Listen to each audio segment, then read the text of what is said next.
A lot of you. So what I want to do is firstly thank the Minister for her inspiring speech, but most importantly, when we were running the Renewal program over the last 18 months or so, she was the Parliamentary Secretary assisting the Premier, so she heard me a lot of the time, and some of those times weren't pleasant, I must say. And Raymond, he's been there from the beginning, from when I got the call saying, I think the public sector needs a culture change program.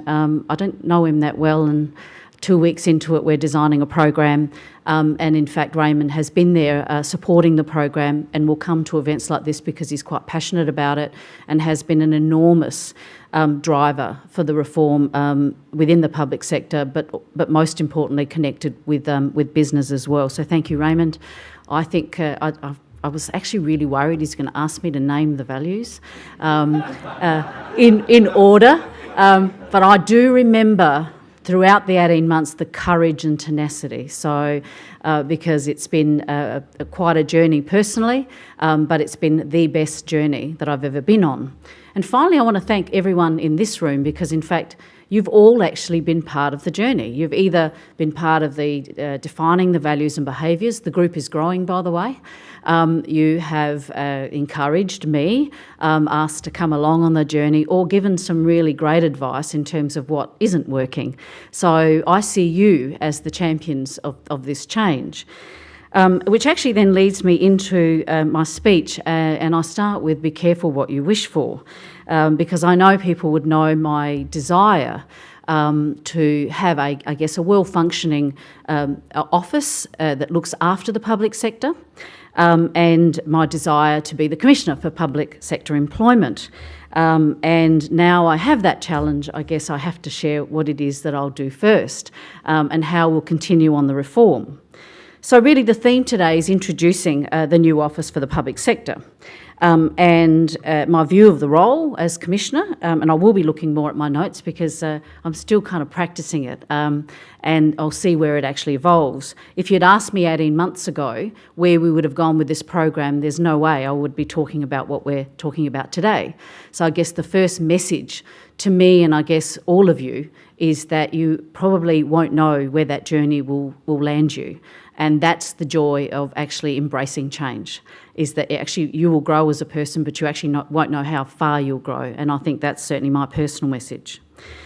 There are things I want to say around leadership development, and Raymond's right. The 90-day projects are terrific, but they were meant to be really the bits that showed us how we collaborate, how we push forward, how we remove red tape. But in fact, the outcomes of those 90-day projects were so great. We were celebrating those rather than actually what did we do on that journey that changed things. I want to talk about the progress of change at South Australia, and with any change it needs to evolve and be something different. Don't know what that will be, but I'll certainly share what that vision is and how we might get there. You might have some answers on that, and how I see the role of Commissioner going forward. The first thing I want to talk about, and for those of you that received, I've got an e-news, that received my e-news, I've actually set a bit of a vision, and it's pretty big, but I think that's the thing that we need to be doing, is setting some high targets. And I like to talk about my vision and what I like personally. So for my sins, I love being a public servant, and I think there's a lot of us in here that do. Like you, I believe in the value of a well-oiled, productive, ethical public sector, and I mean ethical in its true sense, and a lot of us are here because of that. I think we have the capacity to change, and Raymond said that, change our community, and what could be a greater calling, and a lot of us actually do it for that reason. I'm also passionate about change and what it can lead to with the right leadership and tools. My vision for the public sector is a world-leading public sector, and I think we're on the path of that. I keep getting called to go and talk across to the eastern states. They're a bit bigger than us, finding it a bit harder, so we've got size on our side. And now getting called overseas to actually talk a bit about our reform program and the importance of the public sector in making Adelaide in particular a vibrant city. So there's a lot of things that we're doing here that the rest of the world would actually like to look at. So the vision is that I want a world-leading public sector that serves South Australians well, does what it says it will do, and to which every public servant is proud to belong. And that's the bit that's important, I think, for my role as Commissioner for Public Sector Employment. I actually do get quite sick of the bashing that we get of the public sector. We want to be proud as an employer and proud of what we actually do. I think it's a simple vision, but very difficult to achieve. The first bit, that we serve South Australians well. I believe leadership absolutely in customer service. We all have a customer in the public sector. So if you're actually paying the people that are actually attending to people in hospitals, teaching our children, then you're serving a customer. And it's got to be at the centre of everything that we do. So I've actually said to my office, we've got to work out what it is that we do, but we're serving someone. So wear out the shoe leather and work out who wants to work with us in the office of the public sector. But if what we're doing is not adding any measurable value to the people, citizens, or the people that we're serving within, then I think we need to stop doing it. I don't need to tell anyone here that we simply don't have money to waste on ineffectual programs and processes. We need a culture that evaluates our work from the perspective of those who are meant to be seeing value from it, and that begins with customer service. So if we're not asking people that are actually getting things from us, what they think of the things that they're getting from us, then in fact we're not sure whether they want it. And I think that's where the point the Minister makes around digital by default is that our customers might want to get it another way. And that is that they just want to receive the information in a way that's quick and an app on their phone, perhaps. To do what we say we will do, we need to be true to our word and we need to follow through. I certainly take that seriously, and we need to take action. And for those that don't know me well in my new office who are here, certainly get this from me all the time. I'm okay about talking about something and planning, but then we've got to do something. People need to see that we're actually meaning what we say we're going to do. I've always had a bias for action. I'm driven by this reform program because it favours action over reports. We've been missing on the reports a bit because we've got to do a bit of evaluation, but we've got to go back and have a look at that. But the 90-day projects are a great example, and Dan will talk about that. The public sector values. Most of you know how passionate I am about values, behaviours, and actually modelling those behaviours. We've created these in consultation with over 700 public servants. That's not a lot, people say, there's 100,000, with 700 public servants that wanted it. And I think that grows. So change is about getting the people that want to come on the journey, and then that number grows. And I've found that. We have about an outreach of about 14,000. That includes people not only in this public sector, in public sectors outside of South Australia. So we have a bias for action, service, collaboration, engagement, trust and professionalism, to which every public servant is proud to belong. What do I mean by that? As I say, I'm proud to be a public servant. I reckon everyone in this room is also proud to be a public servant. I chose this career. I didn't fall into it by accident. I reckon I probably could have made a lot more money being a consultant somewhere, but I'll talk to Raymond about that later. Am I proud always to be part of the organisations of the public sector? Do I think we can do even better? Do I think we waste resources and too often make the least of our opportunities? Then in fact the answer to those questions is yes. And I think we need to actually be honest. We talked about honesty, about things that we need to change in the public sector. And on every day, on a daily basis, I see things and I think, why are we doing this? And why do people not change these processes for the better? My pride is the source of my determination. I want to leave these institutions and the state in a better condition than which I found it.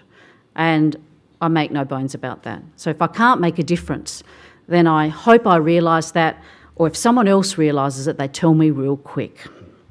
I want people to look back and say that we did good work and made progress towards the ultimate goal of having a world-leading public sector. I cannot do that in my role as Commissioner on my own, nor can the Office for the Public Sector, as the Minister said. We do that as a collective. So if we don't share that same vision, we will be working on opposite ends. So the legacy that I want to leave is a public sector that is robust, productive and vigorous for the future of this state. I want to talk about the modern public sector, modern public service policy. Can I encourage everyone that hasn't looked at it to actually have a look? It's actually a really, really good document, and it talks about what it is to modernise the public sector and some really good targets. And this is really the platform that sets the work program of the Office for the Public Sector. I think it's a very exciting time to be in the public sector. If it wasn't, I don't think I'd be here. The Minister has already spoken about the policies of the government. I've been working in the public sector reform for most of my adult life, and I did say to Raymond, goodness knows what it was that I was doing in my childhood to prepare for this. This is the first time I've been working in it from the centre. I have to say, the last 8 weeks have been quite difficult because who are my customers? Where's those people that I actually need to deal with? I think it's a very important role, but we need to be careful not to believe that we can do the work of agencies. That is what happens at the agency level. The office needs to consider how it coordinates best in class across government. The rest of the time, my career, over 30 years in the public sector, has been working in organisations, nearly all of them, building change programs, developing leaders, building a workforce, negotiating with stakeholders and unions. I'm very proud of the ability to build relationships, to collaborate, and I think that's the success of anyone, is actually how you can work together with others to achieve an outcome rather than on your own. If you want to make reform happen, you need the strong policy support of the government of the day. I believe very strongly that we have that. I've never seen this sort of drive for reform, and the Minister's already outlined how long we've been doing it. What we are seeing now, I guess, is the burning platform and a desire to make a change. I've worked closely with the Premier and Minister Close, and I know that they believe in reform. They believe in the value of a strong public sector, partnering with strong business and strong community. It's no better time to be doing this. It's our job to give shape to that policy. Just as we exist to implement all the policies of the government, this one is no less important. And in fact, it's probably the most important one. I'd argue that it's fundamental. This is the basis for our ongoing service to the community. And I believe where people are making a difference, the community and business is actually seeing that in us. Not all of the programs that you see on the slide are actually managed by my office, and I think that's an important point to make. Some of it is the Office for the Chief Information, and we're talking about information, open government.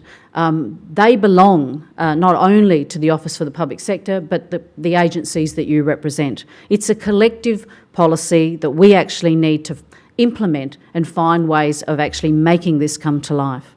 It's a collaborative policy, one that can only be implemented by collective action, properly coordinated and led with crystal clear vision and strategy. And as I say, we need platforms and a bias for action to get it done. Now, let me now go into talking about the Commissioner's role. And it is early days, so I'm sure this will change as time passes. I've been Commissioner since 1st of July. It's been a busy 8 weeks. Building a new office, learning new things, and appearing at estimates and budget and finance within a month of being there. So that was probably the highlight for me. I have to thank the people that are in this room that now are in the Office for the Public Sector. It's not easy when you're going through major change, when you have also the challenges of a tight fiscal environment. I'm not telling you anything new. You've all got that in your own offices. Am I enjoying the role? Yes, I am. I am, because I now believe that we have a platform where we can all actually pool our resources together, and I can have a voice, I guess, in terms of what will happen with reform across government. When I look across the country, I see that the best reform programs are invested heavily in the Office of the Commissioner, and that the role of the Commissioner is respected as a fundamental aspect of the leadership landscape of the sector. This is true in the Commonwealth, New South Wales, Victoria, Western Australia, Queensland and other states. So they are basically pulling their offices together and see this as an important role. My intention is that South Australia heads down the same path. I believe, and have been a strong advocate for those of you that know me, that this is actually a very significant role, but it does not take away the independence of chief executives. They run their departments, but we actually need to have a coordinated effort when it comes to things like leadership development, workforce information, and how we do reform. And more than ever, we don't have the resources to actually repeat that 15 times. So it's actually how we maximise what we have across government and work together. I've always supported the ability of organisations to manage and develop their own workforce. It's something that I've always done myself as an executive overseeing people and culture. But there is a real need for ongoing sustainable direction of the public sector workforce from the Commissioner's Office. Based on the significant data and information that we collect and analyse, we've got to make decisions with that information. I see it this way. The Commissioner's Office is one that leads and coordinates the ongoing development of the people of the public sector. It does it in a way that coordinates the needs of the individual organisations with whole of government needs and directions. It's a strategic office over and above the reporting and data collecting role that it plays. It should be concerned with the questions of sustainability in processes relating to how people are developed and managed. And there's a lot of things that I issue around determinations, and a little bit played itself out in the paper. And it's just working out, I guess, what do we do as a collective? Do we repeat the integration of those determinations 15 times in organisations? Are we applying them consistently? Does it feel different to be an employee in health versus in environment? If it does, and we're all the same employer, then I think we've got some issues. So we actually have to apply some things consistently and to feel like one government. I want to drive consistent policies, practices and systems across the public sector. The public sector needs a single coordinated approach, but nuanced to agency needs. I think we will then actually start to see some productivity and performance, in particular when we're talking about human resources and industrial relations. I think everyone from the Premier down keeps telling me that, and I'm going to work on delivering that. So that's certainly my mantra. I want to talk a bit about leadership development. Few issues are as important to me as leadership development. Raymond mentioned it, and so did the Minister. I've been an active supporter of finding the best employees and giving them the chance to grow and bring their ideas to the table. And I think that's the best we can do, is to grow our leaders and give them an opportunity. And everyone is a leader, by the way. It's not about the hierarchy. It's actually how you can influence, and we've already heard that the key skills now are those adaptive leadership skills, how well you can collaborate, how well you can actually bring people along, and you may not have the answer as a leader, you may have it in other people. It's having the courage to say, I don't know what the answer is, I'll go get it from someone else. I get frustrated by the view that leaders are somehow born and can tackle any situation with the force of their personality. Maybe some, but not many. Responding to complex challenges across government and between jurisdictions and sectors requires leadership that is responsive, open, productive, innovative and collaborative, in the words of the Premier. The central focus, if a whole-of-systems approach to change, is individual and collective leadership awareness. We are looking at developing a strategy to build a centre of excellence in leadership development, and we can learn from the projects that we've been doing. So the 90-day projects have given us some clear direction about what some of those capabilities are.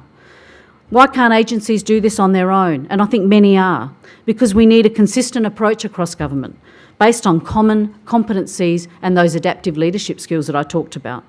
And part of the challenge is that we want leaders across government to actually be working together. So if we're doing things individually, we're not even forcing that to happen. So we really need something that's a collective. It's not a simple question of how agencies are developing their own leaders individually. It's also a question of how agencies are collaborating in the development of their leaders. We will provide the leadership strategy and coordinating to bring those agencies together for this purpose. Consider the issue raised by the Minister in regard to the automotive industry. And I was in Demeter for quite a few years, and I saw firsthand the difficulty in managing this incredibly complex policy issue. I even talked to the industry because of my role. The negotiations that we had with industry, with local and federal governments. I've seen the frustration of trying to identify the most likely outcome from a range of possibilities. I've seen the economic modelling. That team was the team I was looking after, and I know that the variability of the potential impact of this moment in time for manufacturing. So what kind of leadership is required by the public sector to take us through this? And the public sector played a significant role. How are we going to bring together the departments of state development, education, health, communities and social innovation, along with SAMRI, health and wellbeing, local governments, federal departments, to create solutions when the nature of the problem is so difficult to determine? And they are all the agencies that need to be working together to come up with a common solution. So we play a significant role. This is the role of our leaders, to work with ambiguity and to lead the state in times of complex crisis. Finally, over the next 6 months, for those of you who have received my e-news, I have actually put some targets in place for myself and the office. So we want to build a consistent culture of service excellence. We are going to launch that Charter of Service Guarantee. I've already spoken about my belief in the importance of customer service, and the Minister has outlined the work of this office. So expect that to come in a little while. We have strong support from Senior Management Council and the government on this, so I expect to make significant inroads in the next 6 months. I sit on the Senior Management Council, and from last week, I've now got an item, a standing item, that's the Commissioner's item. So it's actually to talk about anything around the collective. So I think that there's some very quick wins for me in my role and getting the support. We want to partner with agencies to deliver human resources and industrial relations outcomes. We're in the middle of all of that right now, including making the public sector an employer of choice through our internship and Jobs for Youth traineeship program.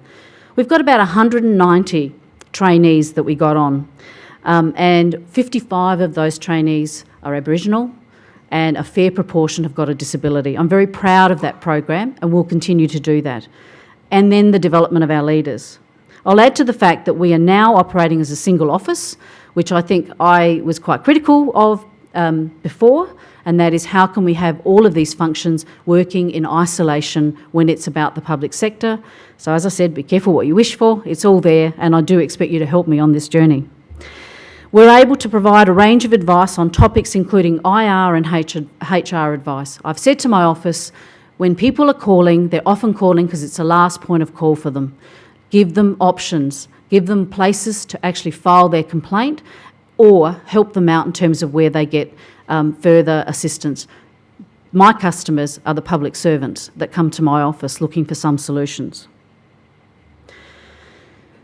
So we're looking at leadership development, which I've mentioned. We're continuing with Change at SA, and Dan will talk about that, and continuing to actually communicate with you. I'd like to make it a comprehensive advisory service, and I'm excited about the prospect of providing that, but I suspect, from what I can gather, demand is growing. We're going to continue to work on the 90-day projects. Dan will talk about that.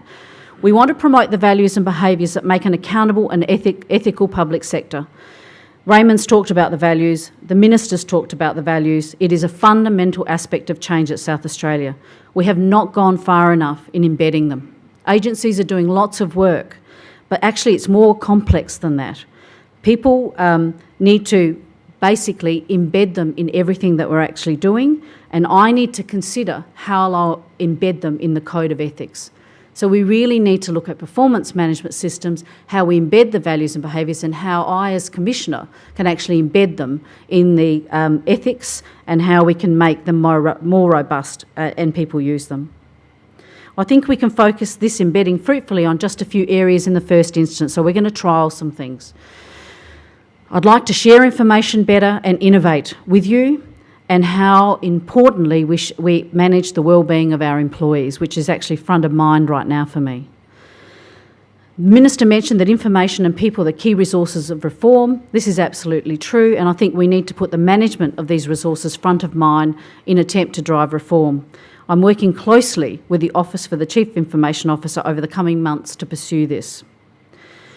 I want to investigate options to improve workforce wellbeing, including why our workers' compensation claims have increased.